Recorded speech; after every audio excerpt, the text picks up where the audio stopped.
Are you tired of sitting around waiting for love? Introducing Timer, a revolutionary device that tells you not only who your soulmate is, but when you'll meet them. Timer, take the guesswork out of love.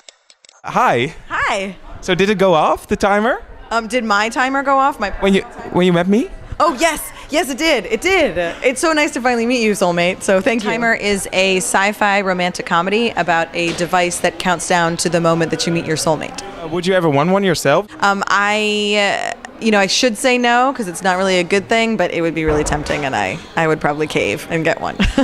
So, your movie is a mix between romantic comedy and sci-fi. Which genre do you love most? Oh, that's so hard.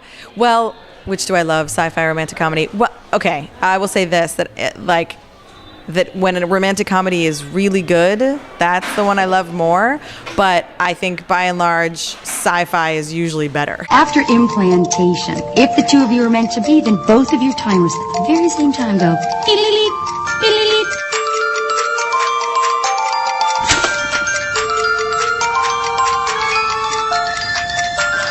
Huh.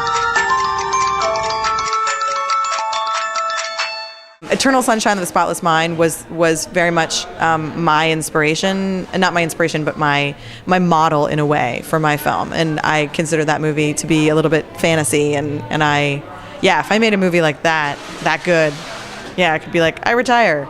I'm a genius. The festival's great. What I really love about it is that it's a sci-fi fantasy festival, which usually has like a lot of like super fans, like people who are really, really intense. But this is a sci-fi festival where people are just a little bit more chill, and with the bar here and just the venue is very relaxed. And so it's like people who get sci-fi and love fantasy, but like you can hang out with and have a drink with and relax and talk. And so that's really what I love the most about it. And I especially love scary movies that have like lead female characters who end up being super tough and triumphing, like The Descent, right? I mean, those girls turned into such badass bitches, and that was awesome. So, and in another universe, like your movie, could it have been a horror movie, and what would it look like? If Timer had been a horror movie? Oh my God, what a fun thing to think about. I mean, I think it probably would have been more like, when the timer zeroes out, it like explodes, What are your upcoming projects? Can you tell me something about it? Unfortunately, I can't talk about them in detail because they're still sort of in the works, but I'm writing another romantic comedy, and I'm writing a sci-fi action adventure. So we'll see what happens first.